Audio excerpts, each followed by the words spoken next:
For the first time in years, there's actually more entry level inventory in the Ottawa real estate market sitting on the market than there is buyers who are chasing those properties. Across the board for the types of properties we're going to look at today, freehold townhomes, condo townhomes, and condo apartments, prices are down year over year. And for freehold townhomes specifically, we're looking at the highest levels of inventory that we've seen in about a decade. But there's one section of the market that's kind of overperforming the rest. And I'm not sure if it's just something that is a blip for July or if it's the start of a pattern that we're going to see carry forward for the rest of this year and into next year. So today we're going to look at the stats for all three of those sections. I'm going to let you know which ones are continuing to stay slow and which ones are picking up in a way that's actually a little bit surprising. Let's take a look. Now, one of the most surprising numbers we're going to look at today actually comes right off the bat here. So we're seeing here the freehold year over year sales volume. This is all of the Julys over the last 10 years. And the red line here is the 10-year average. So we can see for freeholds, we're down about 10% year over year. So down from 283 in July of 2025 to 256 in July of 2026. So a reasonable slowdown, but because the numbers are so small, it doesn't take too much to get to a 10% dip. Month over month, we're actually looking at a bigger dip, so down 10.5%, but that's not altogether surprising because June is one of the busiest months after May, and we usually do see a bit of a seasonal slump as we head into July, August, before things pick up a little bit again once the kids are back in school for the fall. What's surprising though is if we go down and look at the condo townhomes, which have been really underperforming the freehold market so far this year, overall there's more demand for those freehold sorts of properties for people who can afford them. But we're actually looking at an 8.2% year over year increase. So up from 122 to 132 sales this July from last July 2025. And month over month, we're looking at a larger 12% increase from June to July, which is frankly really weird.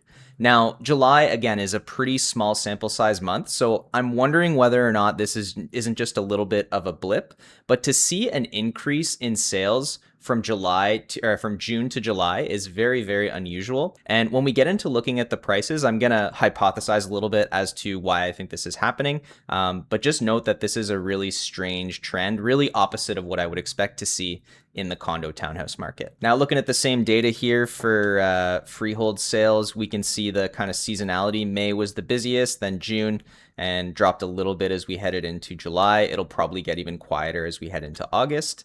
But kind of the opposite here, if we look at the 2026 numbers for condo towns, we saw May to June, we were fairly flat month over month, and then an increase as we headed into July, which again is quite unusual. Now, looking at the number of active listings, this is just the number of listings that are sitting on the market at the end of the month. We can see that in both sections, we are the highest that we've seen in the last 10 years. And this is the trend that we've been seeing for basically all of 2026. So nothing too surprising here. But we can see year over year, we've seen an increase in both sections in the number of properties that are sitting on the market at the end of July. Now, for months of inventory, this is where things kind of diverge again in an interesting way between the freehold towns and the condo towns. For freehold townhouses, we've been sitting pretty consistently between 2 and 3 months of inventory, just kind of bouncing back and forth throughout the year. And what I think is really interesting to note here is the difference in the directionality. So what we saw from May, June, July is kind of what I would expect to see. Months of inventory kind of bottoming out early in the year, the busy spring market. Months of inventory, again, is what we have when we take the number of listings sitting on the market at the end of the month and dividing it by the amount of properties that sold in that same period. It gives us a good measure of absorption and a good, in my opinion, leading indicator of where prices are probably going. And we can see here that it's been steadily creeping up, which is what I would expect to see. But when we look at the condo towns, we can see it followed the same pattern here. Up until June and then just dropped in July. And again, that's a reflection of that increased sales volume. Now, for the absolute level of months of inventory, we're still seeing a better market in freehold townhomes. It's still more competitive at 2.69 months of inventory, well under that 3 months, and that's well in seller's market territory. But for condo towns, we were up above 4 in last month, which is into balance market territory. And we're now down to 3.22, which is kind of in between balance market and seller's market. So it's really interesting to see the increase in sales and the drop in months of inventory from June to July. That's a little bit unexpected, and it'll be interesting to see if that's a trend that continues.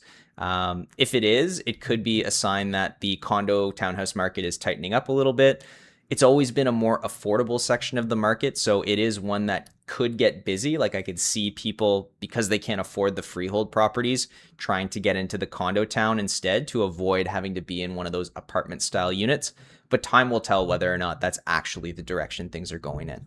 Average days on market, also a great stat to look at as well. And we can see that we're heading in the same direction for both freehold towns and condo towns. So for freehold townhomes, we're up 28% year over year, which is quite a bit. We're up from 28 days to 36, a significant increase.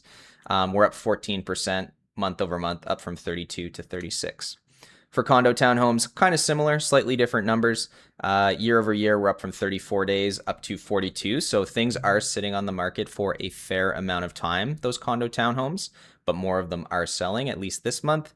And month over month, we're up pretty big as well, 28, almost 30%, 33 days to 42, just from June to July. Now, median sale price, again, I always swear by the benchmark sales price, but we need to look at the median if we're going to break out freeholds from condo towns, which I think is worth doing. And what's interesting to see is we're down just 0.5% month over month for freehold townhomes, down about 2% from last year. But for condo towns, we're down about 9% and down about 5% month over month. So what I see when I look at this is that it's possible, and we'll see whether or not this is a real pattern or just a blip, but it's possible that condo townhouse owners are starting to accept reality a little bit, starting to accept that their condo townhomes aren't worth as much as they thought they might be, and they're finally starting to let them go for prices that are acceptable to buyers. That could explain why the prices are going down at the same time that the sales volume is going up. Sellers coming to terms with reality, listing their homes at prices that are more palatable to buyers, buyers coming in, seeing that opportunity and snapping them up. And we can see with the freehold townhomes, prices are a little more resilient, so buyers are maybe a little less anxious to swoop in and snap them up as quickly. Although there is still, I find, overall, if people can afford it, they would prefer to get a freehold townhome compared to a condo town. Taking a quick look at the apartment condo market now, the trend for sales volume is basically continuing here. We can see we're well below the 10-year average. This is actually the lowest July that we've had in the last 10 years. And that's been the case for most of the months in 2026 for apartment condos. We're down about 9.2% year over year, 7.6% month over month for sales volume. Same data, again, just clustered together for the last 3 years, so you can see the seasonality. And for condo townhomes, there's no weird blips here. We're right on par for what you would expect to see if you look at these kind of dark blue bars. We saw a quiet January, February, an increase as we head into May where it peaked out, and then started to head down as we head into the summer.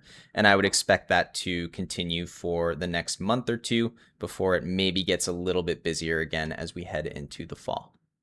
Looking at the active listings for July in the apartment condo market, we can see that we're elevated compared to the last couple of years, 2024 and 2025. Not as high as it was back in 2017, 2018. I think for a couple of the months this year, if I'm not mistaken, this 2026 number was up closer and maybe past the 2017 numbers. So good to see that that's not the case, but we're still looking at pretty high levels of inventory in the apartment condo market. Months of inventory, which again is my favorite stat to look at here, we can see that we've been kind of steadily increasing as the years went on. So we got as low as 4.7%, which even in its best month, which I think that was April, still well into balanced market territory, kind of heading towards that seller's market, which is anything over 6 months. And throughout the last few months, we have been steadily heading towards that 6-month threshold. So still technically in a balanced market in July of 2026, but definitely trending towards a seller's market, which is not surprising given how soft the apartment condo market has been all year. Average days on market, we can see it's elevated compared to even the condo townhouses, which was up around 42. We're up at about 51.6 average days on market for an apartment condo in Ottawa.